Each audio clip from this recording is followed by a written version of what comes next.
What's up guys, welcome to today's video, and today we're going to be talking about Assassin's Creed Odyssey. And I have to say guys, this in my opinion is the most beautiful Assassin's Creed. And with that being said guys, I also want to be bringing up a few other features that I absolutely love in the game, and I have to be mentioning the mercenaries, like how unique a lot of the areas are in Odyssey. I know a lot of people are not fans of how big the map is, but I'll be honest, I personally think it was perfect, because within this game, we're going to be checking out pretty much all of Greece. We are not going to be revisiting, and Greece, it is pretty big.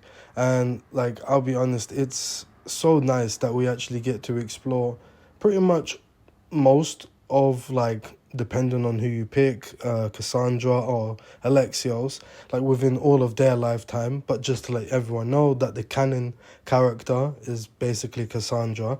But I'll be honest, I do prefer certain bits as Alexios, and yeah, when it comes to certain other choices, I would have preferred Cassandra as well.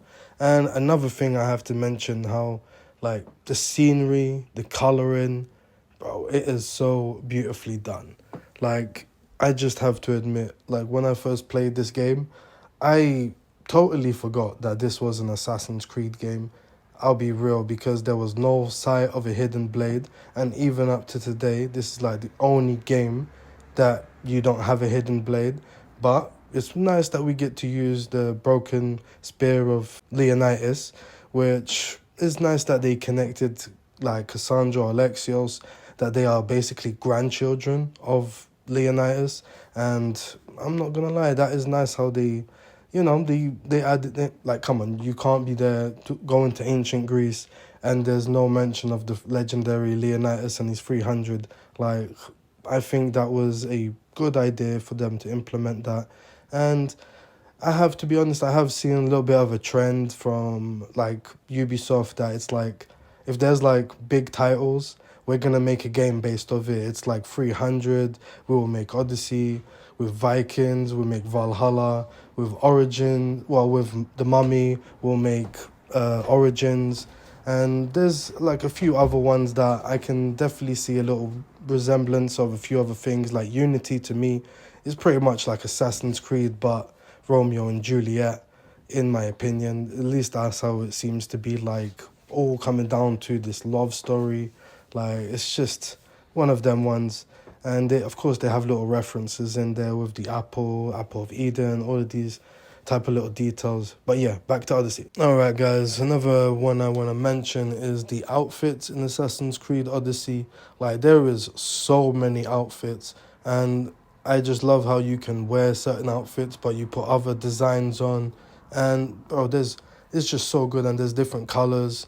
Bro, this one, if you really want to be customizing your character, I'll be honest, I'll be sometimes just there going in photo mode, just taking picture of whatever bits of armor that I put on and stuff like that.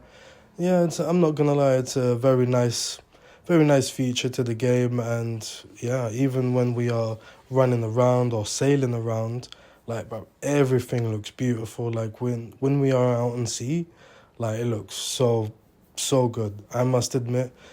When you're seeing all the islands from a distance and you're getting closer, and it just all the details are all filling in, and even the ship battles, it's so exciting when you see all your guys get all excited just before the battle, and then you get in, and then everyone is just pure chaos at that point. It's just very exciting, because I must admit, sometimes in the Assassin's Creed games, you're just there sneaking around by yourself, and it's just man, the only people I'm seeing is NPCs at this point, and it's it just gets a bit boring and that.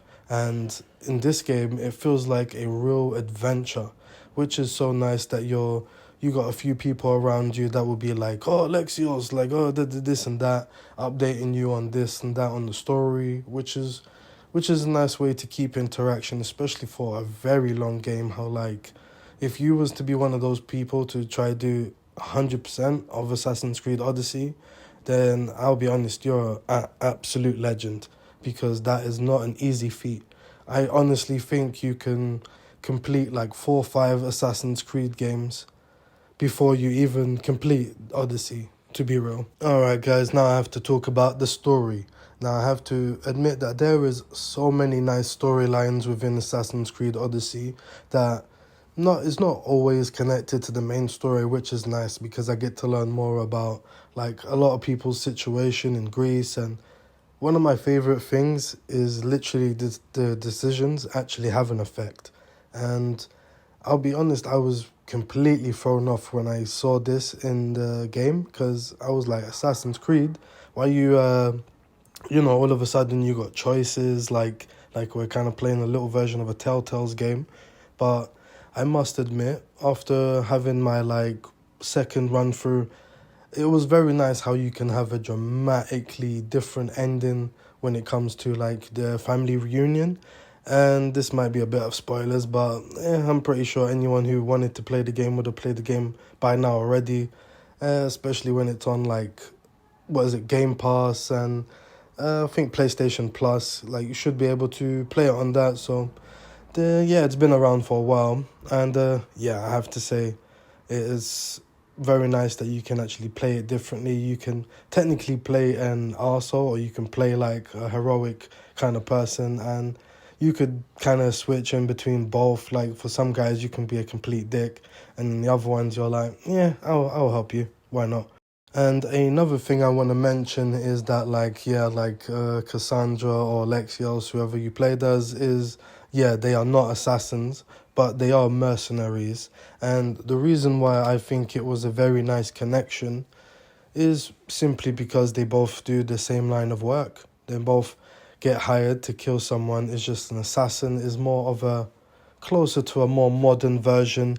And it was nice to see that like as a mercenary, like the roots of you can like, if you really wanted to stealth a lot of the characters in this game, you seriously can.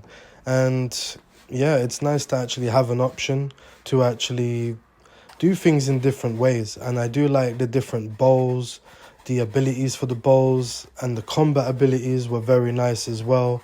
How you can have like a flaming weapon, or you could have poison, and it's really nice that they get to to mess around with a few elements. And there is a few like other abilities that I was like, this is actually not bad. And the Spartan kick is extremely handy, especially if you want to face someone who is super OP. Like you could literally just take them to a high hill, Spartan kick them off, pretty much just watch them like get the most damage that you'll ever see in the game. And speaking of damage, there is also a lot of different armors and builds that you can implement, getting up your warrior, assassin, your hunter damage. And I think those are really nice details. And there's so many other weapons, like there's a lot of like legendary weapons that have so many good abilities that it's literally just like a must-have to have certain weapons. And when you're doing all sorts of missions and getting these weapons, it does make it worth it once you're like fighting with the weapons. The only frustrating thing I would say is once you're a few levels higher and that weapon is not up to par, you have to get all sorts of resources just to upgrade it to the same level. And that can get a bit boring, especially when you're doing that from like level 10 or like level 1 to like level 99. But overall, it's a absolutely fantastic game, and 100% I think if you are really interested in the game, definitely get DLCs as well, where you get to see the first pretty much prototype assassin. And you get to also go to Atlantis. You get to see Hades. It's so much fun. But guys, I'm going to be ending the video here. Hopefully you enjoyed. If there's anything you wanted me to talk about, please comment down below. And guys, I'll catch you all in the next one. Bye.